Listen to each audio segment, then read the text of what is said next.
Okay, so hello guys. This is the day 3 of our 21 days interview preparedness challenge. Uh, yeah. So without wasting any time, let's just start the meet. So today I have lots of questions. You guys just need to give the uh, cut to cut or like brief answers so that we can cover entire like all the questions. Okay. So I'll ask 5 to 6 questions each of you. Just give the brief or like small answer, cut to cut answers. If there is any explanation needed, then explain it. Otherwise, give the short answer. Okay. Uh,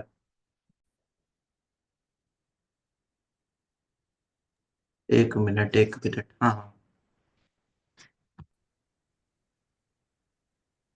Yeah. So first question is to Mahin. So Mahin, your question is, what is the main benefit of using uh, what are the main benefits of React's component driven development?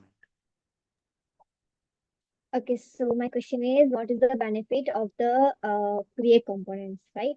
So Yeah. let me answer you. So React components are very beneficial in our application, like when we want to create anything, like for example, we are implementing card page, right? And so we have to display lots of cards. So what we'll do in situation, we just create one card, all the like CSS, whatever we have to apply, we just create once in a component form, and just that card component will use, and we will map over our data array, right? So according to this, we can use one component many times, right? So this is the what main beneficial of the component, and this will help us to reuse the code, and also few code, like we don't need to do same code again and again. So this is the what main beneficial. Okay. Yeah. So basically, React's component driven development enhance the reusability and maintainability of the code. Okay. You are correct. Now it's time for Amit. So Amit, your question is, what distinguishes React approach to update UI from the traditional JavaScript DOM manipulation? Basically, the difference between JavaScript DOM and the React DOM, like how they update the UI, changes the UI. Okay. So when we talk about React, the simple vanilla JavaScript DOM manipulation, then it actually does the DOM manipulation in place. In place means it actually catches those DOM elements which are changed during the whole process, and it changes those elements directly. And while every change occurs, we have to like refresh the page again and again. So it is very process and very efficient. So in place of this, what React does is it uses a virtual DOM, or we can say a DOM, which is a copy of the actual DOM, and it just compares the actual DOM and the virtual DOM. And by doing this, it saves time and efficiency. It just changes those nodes which are changed during the process. It doesn't refresh the whole page and re-render the whole component. It just changes all those components which has change in their state. So while doing this, React basically saves memory and saves powers. So it is more efficient than using vanilla JavaScript DOM manipulation. Okay. Basically, React uses virtual DOM to optimize UI updates, unlike traditional direct DOM manipulation. Now it's time for Santosh. Santosh, your question is, what functionality do React component primarily encapsulate? Okay. Okay. So, firstly, the React component is the primary explicate the three major functions. That is, first one is structure, behavior, and the presentation. Firstly, the structure. So structure is a React component. Is a structure like the structure of UI interfaces. The returning the JSX like JavaScript XML code uh, in a uh, HTML code in written describe the HTML like code. Okay, and this Yeah, behavior is the component they manage the state and the using the interaction with the React state like props and the use state, and the third one is a prime presentation. It is a component there is a defining the styling and the visual representation the CSS models and styling the models and the using the library. So these are the uh, uh, three major parts of the React components primarily. Primarily. Okay, so basically, you need to tell the functionality of React component has. So React component, basically React component are the independent UI functions, have their own independent UI functionality, or we can reuse it many times as we want. Yeah. So now it's time for again, Mahin. So Mahin, your question is, how does React state management contribute to UI development? How does React state management contribute to UI development? Okay, so the role of state in UI. Basically, I understand by this Yes. question. Yes. So, okay. So, states we can handle using use state and in functional based component, and in class we have their own state.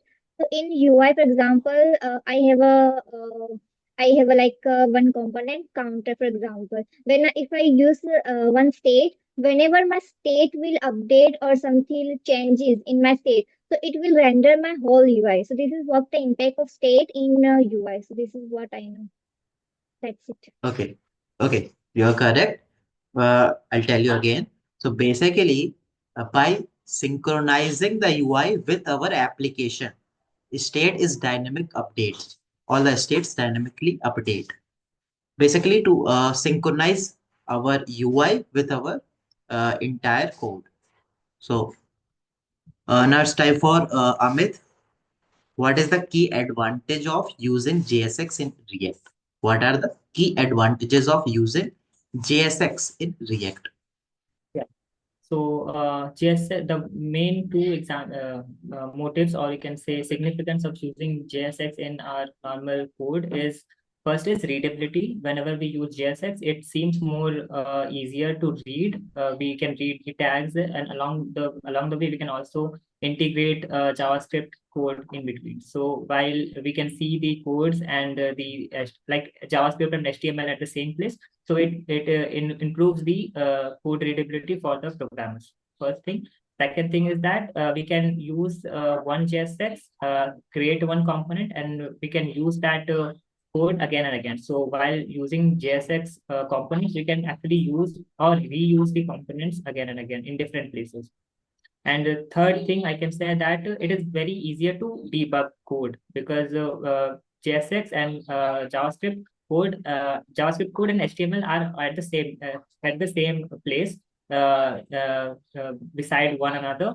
And when we create one component using JSX, we can actually debug it wherever the component is getting error. Let's suppose one component is getting error, so we can go to that component, and since it is more readable, we can debug the code very easier and do our work. So readability, maintainability, and code debugging are the three main advantage of using JSX.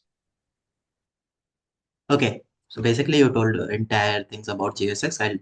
I'll rephrase your answer in one line. So basically JSX makes it easier to write and understand HTML structure within the JavaScript code.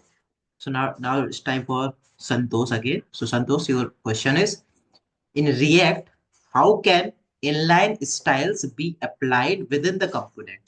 In React, how can we apply inline styles within the components? Okay. So in the React, inline styles are applied to the element by using the style attribute. However, uh, the unlikely the HTML React request to the style attribute to set a JavaScript and the JavaScript object where the key written in a camel case and request and the camel case, and the typically the expected the numerical value are didn't request like it in a pixel. Okay, so that's it.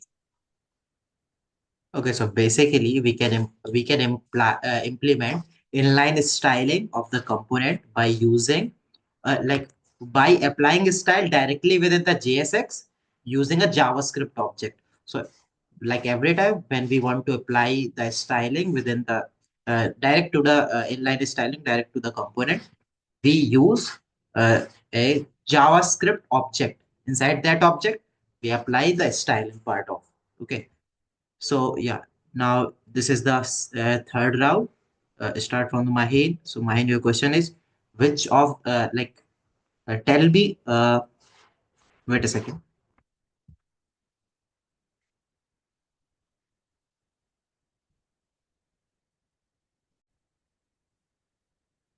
Okay, so start again. So Mahin, your question is what is the purpose of React's virtual DOM concept? Yeah, sure. So let's first understand what is virtual DOM. So virtual DOM is the in-memory kept like a representation of the actual DOM. So what is the work, right? So whenever anything changes in a React component like props or state, so it occurs the re-rendering, right? So whenever something changes, so there is one concept reconciliation. So when any change occurs any updation. So React create a new virtual DOM and it's compared that new virtual DOM to the previous one. And it will identify difference. So when it will identify those different, then it will find the most efficient way to update the actual DOM. So this is what called as a reconciliation. So this is so virtual DOM's benefit is that to don't manipulate directly actual DOM because it's a very expensive. So this is the what virtual DOM is used. Okay, all right. Yeah, totally correct. Now it's time for Amit again. So Amit, your question is what features of React allows for cutting down the direct code, uh, interacting with the DOM, enhancing development efficiency? Okay. So the vanilla JavaScript, while updating the DOM, it actually interacts with the actual elements. Let's suppose we have a paragraph tag or heading tag, and we want to change it. Or during the process, the data within that is changed. So simple JavaScript will actually get to that node and actually manipulates it in place due to which the re-render again occurs, and we had to remount the components again and again. But while using React, we actually get to that node, which is what is our target element, and it doesn't re-renders all the components. It just catches that element and interact with that only and updates it. And no, don't even re-render it. It just updates the value within it, and it actually saves a lot of power and energy. So that's the difference. JavaScript re-renders again and again, and React just only captures that element which has to be re-rendered and just changes the value. Okay, you're correct. Now it's time for Santosh. So Santosh, just tell me, what is what is it called? The entire virtual DOM process. What is it called? The entire virtual DOM process is called something. What is it called?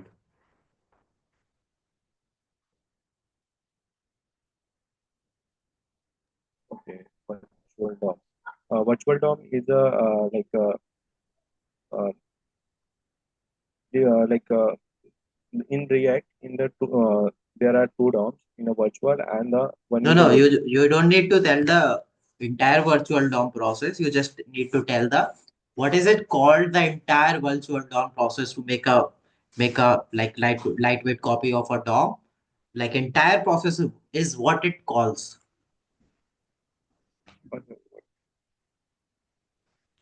okay. So virtual DOM is basically using virtual DOM basically used for the comparing the in the original DOM Okay, wait a second. I'll give you some clue. Okay.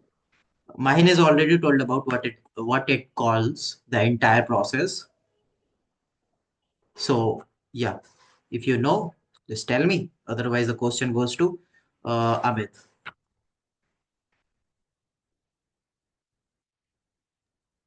Okay, so Amit, just tell me about what it calls the entire virtual DOM process. Yeah, so this update, so this targeting the element and updating it using the virtual DOM, the React does, is called reconciliation. Reconciliation is actually a process through which it targets that element, re-renders it, updates it using the virtual DOM. Okay, yeah, great. So we have completed our 3 rounds successfully. Now it's time for again Mahin. So Mahin, your question is, yeah, give me 1 second.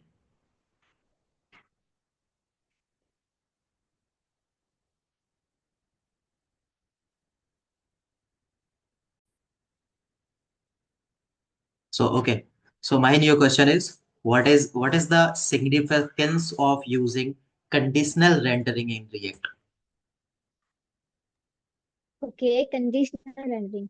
So, rendering means render the some content or UI on our UI, right? Conditional rendering, for example, add in some conditions like if this happens, so just render this, otherwise don't render. So, and also it will improve performance, like again and again re-render our code and our UI. So instead of these, we can use the conditional rendering like terminal operator we can use. So this is what I know.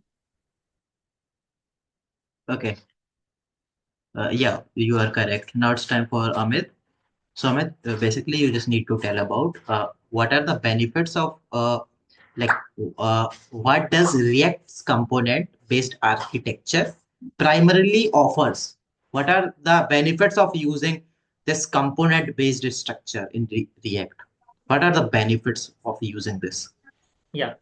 Understood. There are multiple benefits. First benefit would be since it is a component-based architecture, so all the UI is made up of little small components. So there is a component for a card or a button or anything that you would like to create. So when we create components, it's very easy to gather all those components and like create one UI. And we can actually reuse that component with different data. So let's say you have a card, product card, you can use that product card component with different products with different properties like images or values. Second thing is modularity. So when you create a component, so you are actually limiting the code base because you would be creating only one component and will be using it for in different places. So by using this, your code base is limiting. I mean, it is very compact and very modular. Third is the debugging. So when you have a component and you have a component and you get an error, so you will be very sure where to look for debugging. So you have a component, you get an error on that code on that section. So you will go there, one component, you just have one component to debug. When that is clear, then your whole UI will be up and running. So these three things: modularity, code debugging, and small, code base limiting is the three benefits that we can say. Okay, yeah, you are totally correct. Now it's time for Santosh again. So Santosh, your question is, what is the primarily difference between installing package globally or installing npm packages locally in your system? What is the basic difference between installing package globally or installing package and locally with your system by using npm package? Okay, okay. So basically the npm packages either globally or the locally with the node package management. Uh, in the local installations, local package installing is a node model folders, and basically the code is npm install, the command is a npm install, and the in the globally installations is a npm install -g. So these are the two installations parts of the npm. Okay, so you are correct. These are the command by which we can install packages globally or locally. So basically, the main difference between install packages globally or locally is globally package can be used or access all the projects, while locally packages are limited to the project they are installed in. Basically, okay. So now it's time for again Mahim. So this is the last round of the meet. So mind your question is, how does NPX choose the version of a package to execute? Okay, npx how we choose. So there is a two command npm and npx. So whenever we want to get a new like a latest version, so we use npx. I know this thing. How it take, I don't know. So can you please explain? Okay, I'll tell you again what is the question. Basically, you just need to tell about how does NPX choose the version of package to execute, like which package is need to be executed, how NPX decided this, which packages need to execute, like the latest one package or the older one package, which package is NPX decide to execute. It should be the Okay. latest package or the like any other package, how it decide to execute the package. So I know like when we want to install React, so we do npx create react app and the name, right? So we write npx create react. So by default it will take latest. And if you want some specific some version, so we have to define it with the command. I think it is. Okay, yes, you are totally correct. So basically, when we give the command of npx or npm, it always uses the latest available version unless or until we specified other versions that we want to execute. By default it will always execute the latest one unless or until you like define the specific version that you want to execute them. So now it's time for Amit. So Amit, your question is basically, which utility helps in testing API calls by allowing you to send requests to a specific endpoint? Yeah. So whenever we interact with our backend applications, we have some API endpoints that we need to hit, and then we'll get responses. So the utility that we use in VS Code, we have an inbuilt utility or inbuilt feature called I mean, through extension we can use. Extension give us a very good utilities. One utilities is Thunder client. By using Thunder client, we actually send some request to our backend APIs by just passing the endpoint. And some third-party applications would be Postman. So Postman is another utility that does the same thing as Thunder client does. It takes the URL and sends the request, and we can actually do multiple things, like we can change the request request type, like get, post, all those. And basically these two things we use regularly. Okay, you are absolutely correct. Now it's time for Santosh. So Santosh, your question is, which file within the Node.js project specifies the scripts that can be used, like that can be using in npm, like which file basically like in which we have all the packages are there in our Node.js project. Okay. So the npx in Node.js file. Uh, can you repeat again? Did you understand the question? No, I have. The question is when you make a Node.js project, you have the like multiple files you have, but you have one file. In that file you have like the packages that you have installed in your project. All the packages are there in that file. What is the name of that file? Okay. The name of the package's name is a package.json file. The package Yeah. server is a metadata to configure the file of the Node.js project. Mainly, like dependency, the script, script or the project settings. So and npm depends on the library like package on package.json folder. Okay, so these are the Okay, you are correct. You are correct. Okay, so yeah, we have successfully completed all the 5 rounds. And also I have like note down your points depending on the each round. Uh, so like after concluding the meet, I have one more question. Anyone can answer that question. The question is, what are the 4 pillars of uh, object-oriented programming? And what is it? Basically, what is an object-oriented programming? And what are the 4 pillars of object-oriented programming?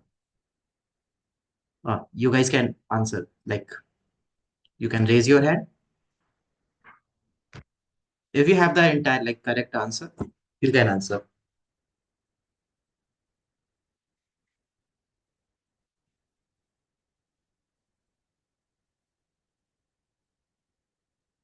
I hope you understand the question very well.